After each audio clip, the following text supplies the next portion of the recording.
목고지 제자사역 성경의 사람 에스라입니다. 매일매일 성경을 읽고 묵상하시는 복 있는 여러분을 주님의 이름으로 축복합니다. 에스라서에 대해 그림을 그린다면 1장에서 6장까지를 포로에서 첫 번째 귀환의 그림으로, 7장에서 10장까지를 에스라의 귀환과 개혁, 이렇게 그림을 그릴 수 있겠습니다. 그렇다면 왜 이스라엘 백성들이 포로로 잡혀갔고 심판을 당했는가를 우리는 생각해 보아야 합니다. 그들이 그렇게 철저하게 하나님께 버림받는 심판의 고통을 당했던 이유는 무엇일까요? 그것은 그들이 하나님을 예배하는 일에 실패했기 때문입니다. 그들은 실패했습니다. 예배 공동체로서도 예배자로도 실패했기에 그들의 예배 처소인 성전마저도 철저하게 파괴되었습니다. 그들은 범죄하였고 그들은 가증한 태도로 하나님만을 예배해야 함에도 이방 나라를 의지하고 이방신을 섬기고 이방 사람들과 교제함으로 하나님의 심판을 스스로 만들게 된 것입니다. 이스라엘 백성들의 예배 실패에는 제사장과 지도자의 타락과 우상 섬김도 단단히 한몫했습니다. 포로로 잡혀간 이들의 대부분이 제사장, 지도자, 귀족이었으며 하나님은 이들을 철저하게 심판하셨습니다. 그런데 왜 70여 년 고통과 고난의 시간 이후에 하나님은 그들을 다시 돌아오게 하셨을까요? 이것이 우리가 에스라서를 읽기 전에 알아야 될 내용입니다. 하나님은 그들이 다시 하나님을 예배하는 것을 보길 원하셨습니다. 하나님은 오래전부터 약속하고 주셨던 땅으로 귀환케 하신 것입니다. 그리고 수르바벨, 에스라, 느헤미야까지 이어지는 1차, 2차, 3차 이 세 차례 귀환을 통해서 가장 먼저 하신 일이 성전 재건, 즉 예배 공동체를 다시 세우는 일을 하셨습니다.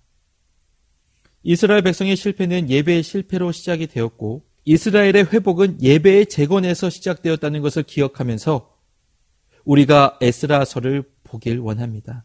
더불어 지금 내 신앙생활에 문제가 있다라고 생각이 드신다면 지금 나의 예배는 어떠한가를 돌이켜보는 것도 필요하다 할 수 있겠습니다. 에스라와 느헤미야는 히브리 사본과 탈무드 전승에 의하면 나누어진 두 권이 아니라 한 권의 책입니다. 이 두 권의 책은 히브리 사람들이 바벨론 포로에서 예루살렘으로 귀환한 이야기와 바사 시대에 귀환한 포로들의 종교 개혁에 대해 자세하고 중요한 내용을 담고 있죠. 이 두 책의 기록 목적은 성전, 성벽 재건과 역사적인 사실을 기록하므로 더 나아가 약속을 지키시는 하나님, 언약을 지키시는 하나님의 신실하심을 보게 되는 것이 기록 목적입니다. 에스라서의 기록 시기는 에스라가 느헤미야 때 대제사장인 여호와난의 방에 들어간 에스라 10장 6절 말씀을 근거로 해서 느헤미야가 귀환한 주전 440년 에스라의 생애 말기로 추정을 합니다.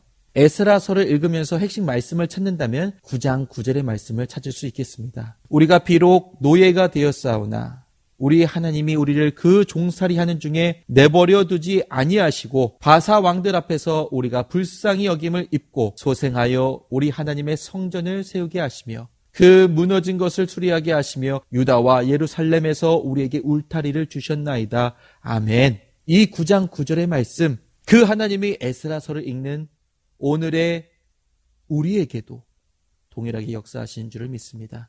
에스라서를 읽으시다 보면 에스라의 등장이 7장부터임을 알 수 있습니다. 즉 1장에서 6장까지는 수르바벨이 주인공이고요. 1차, 2차, 3차, 이 3차 이르는 백성의 귀환의 역사를 보면은 1차 귀환은 고레스 왕 당시 수르바벨이 인솔자로, 2차 귀환은 아닥사스 왕 당시 에스라가 인솔자로, 3차 귀환은 아닥사스 왕 당시 느헤미야가 인솔자로 백성을 이끌고 귀환하여 예루살렘 성벽을 재건하게 되는 것을 보게 됩니다. 에스라의 구조는요, 1장에서 6장까지는 1차 포로 귀환에 대한 기록과 수르바벨의 인솔, 성전 건축에 대한 것이며 7장에서 10장은 2차 포로 귀환에 대한 기록과 에스라의 인솔, 여호와의 율법을 교육함과 개혁에 대한 것이라고 할 수 있겠습니다. 그렇다면 이를 각 장별로 핵심 내용으로 세부적으로 한번 살펴보겠습니다. 1장에서는 고레스 칙령과 귀환입니다. 바사왕 고레스는 칙령을 내려서 이스라엘 백성들로 성전을 짓도록 허락해 줍니다. 유다, 베냐민 족장, 제사장과 레위인들이 성전을 건축하고자 예물을 드리죠. 2장에서는 귀환자들의 명단이 나옵니다. 바벨론 왕 느부갓네살에게 잡혀갔다가 귀환한 자들의 이름과 그 수요가 기록되어 있는데요. 지도자, 각 자손, 제사장, 레위, 느비딤, 솔로몬, 종족이 불확실한 자, 그 합계와 예물 그리고 성읍에 거주하는 자들의 순서입니다. 3장에서는 성전 예배의 회복과 성전 지대의 기공식입니다. 이스라엘 자손이 7째 달에 일제히 예루살렘에 모여 하나님의 단을 만들어 번제를 드리고 절기를 지키고 성전 지대는 귀환한 다음 해에 놓게 됩니다. 성전 공사를 할 때 지도자들의 감독 아래 제사장과 아삽 자손들이 찬송을 하며 통곡과 기쁨이 엇갈리게 됩니다. 4장에서는 성전 건축의 방해입니다. 유다와 베냐민의 대적이 성전 건축을 방해하는데 바사왕 고레스 시대부터 다리오 왕까지 아수에르의 왕에게 글을 올리기도 합니다. 아닥사스다 때에도 방해의 글을 올리는데 내용은 성읍을 중건하면 영지가 없어진다는 내용입니다. 아닥사스다는 이에 성전 건축을 중지하라는 편지를 보내고 아닥사스다의 편지로 건축은 다리오 왕 2년까지 중단됩니다. 5장에서는 성전 재건과 다리오 왕에 보낸 허락 청원의 편지입니다. 선지자 학개와 스가랴의 예언으로 스룹바벨과 예수아는 성전 건축을 시작하고 총독 단느네와 스달보스네는 이에 다리오 왕에게 편지를 보내 답신을 기다립니다. 그 내용은 고레스 왕부터 허락된 성전 건축을 허락해 달라는 것이었습니다. 6장에서는 다리오 왕의 허락과 완성입니다. 다리오 왕은 편지를 보고 성전 건축을 방해하지 말고 건축하게 합니다.